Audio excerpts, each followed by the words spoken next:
What's up, everybody?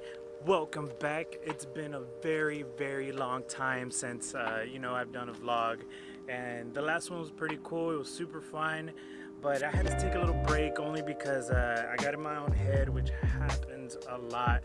Usually with creatives, you get a little creative block and you just kind of stop things, and sometimes you have to reset. But I'm back, I'm ready, I'm gonna bring some fire to you, and I'm going to do my best to try to give you something new every week. Let's get to it.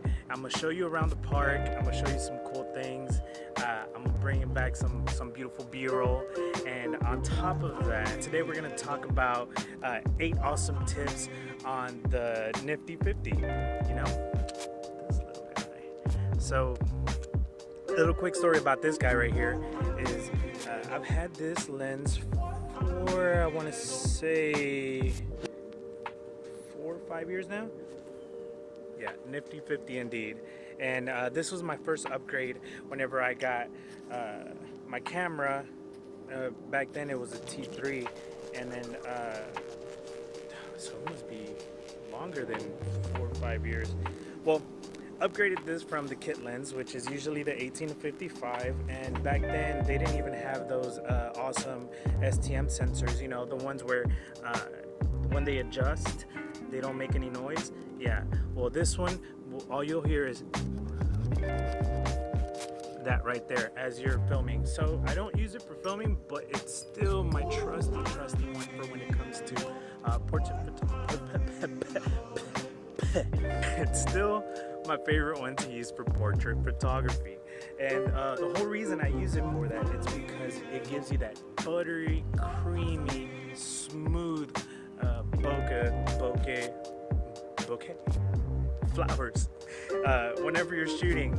And yeah, it's gone through a lot, and I actually had to take it apart. And I'm sorry, Canon, I mean it's well over and out of his warranty, but I couldn't let it go. I couldn't simply just buy a new one.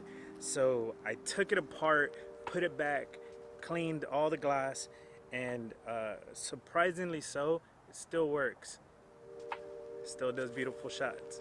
Some like this, and other ones like this. It's the NIFTY 50, all right? So let's get to it.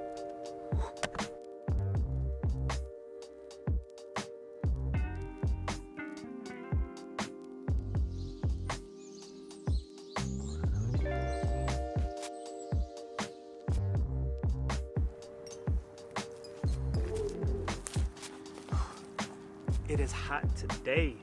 All right, tip number 1 on shooting with the NIFTY 50 is only because you can shoot at f1.8 doesn't mean to always shoot it at f1.8. And the reason is because you tend to let a lot more light and you sacrifice some of the sharpness and focus for that bokeh. Maybe try bumping it up a stop or two, and you'll still get that nice creamy background, and you'll end up saving a lot more of your shots that way. Versus having it wide open and having to discard maybe 50 out of 100 shots only because the focus wasn't where you wanted. Just give it a try. Let's go.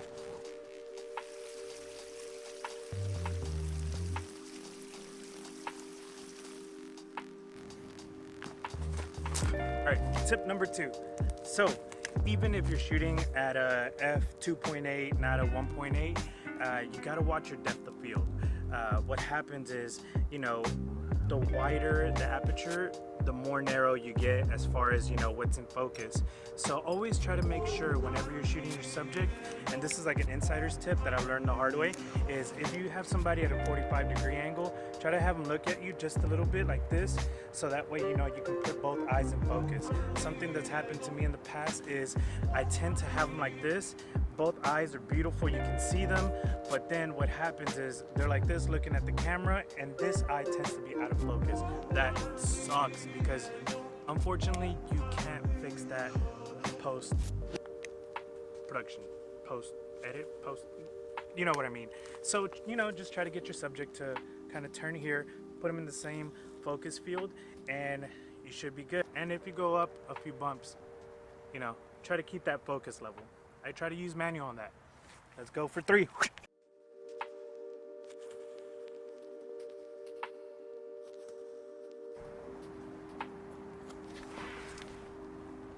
Tip number 3, mind your focus. All right, the Nifty 50 in itself is not a macro lens.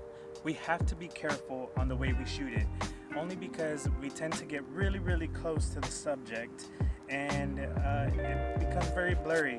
So only because it has that nice big zoom doesn't mean you can get very up close, super fast.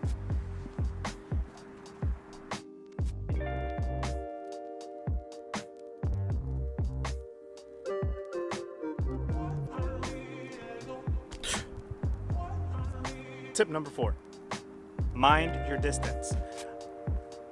A lot of times we forget that the Nifty 50 is used most often on crop sensors, so you have to remember that, you know, your subjects will be closer than what they appear. So to compensate for that, just step back. Remember, you have to use your feet. It's not a zoom lens, so you have to walk. And that's really it. Mind your distance, you know, that way you can get a nice shot, especially, you know, if you're shooting for social media, which that's the next video.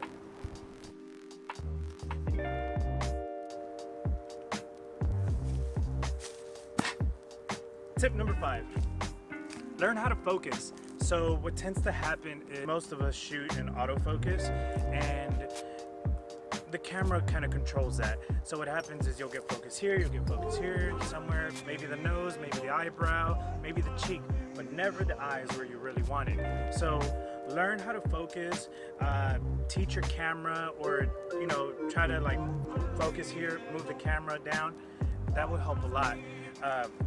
A lot of times what I do is I just go to manual focus, and I've taught myself to do that, Chris, because my camera wants to have a mind of its own and focus on teeth, focus on a nose hair, focus on a pimple, I don't know. So yeah, tip number 5, learn how to focus.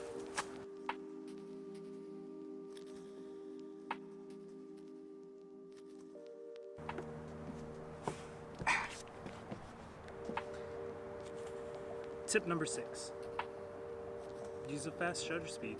The beauty about the Nifty 50 is that since you can shoot at a low f-stop at a 1.8, you can raise your shutter speed, which means awesome action shots, especially when you keep your distance like previously mentioned.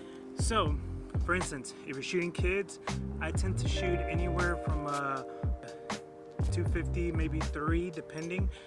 Don't be scared if sometimes your pictures can or will come out underexposed. You can always fix that post-edit. It's better to have a slightly underexposed than overexposed, and, you know, don't be afraid to bump up the ISO as well.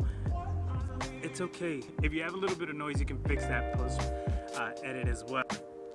I personally rather have a little bit of noise, tack sharp image versus a soft but blurry image. Can't fix blurry, you can always fix noise. Peace. Next tip.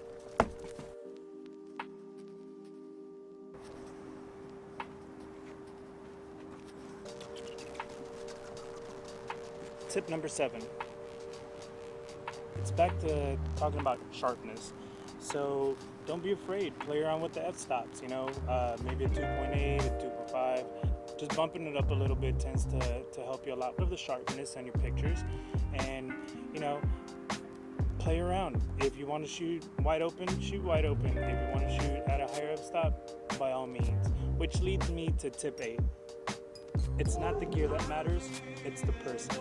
So play around with it. This is mine. I've had it for years. I kind of know it inside out. I literally know it inside out now since I took it apart and had to clean it myself. So enjoy it. Learn your gear. Teach yourself stuff. It's all about you, what you create, and what you bring to the table. Don't compare yourself to anybody else. Don't try to imitate, mimic, or be somebody else. Be you. Take inspiration. There's nothing wrong with that. But it's you that matters, not what you're shooting with, what you have. You can make anything out of anything, even your phone. So let's have fun and create. Till the next video. Later.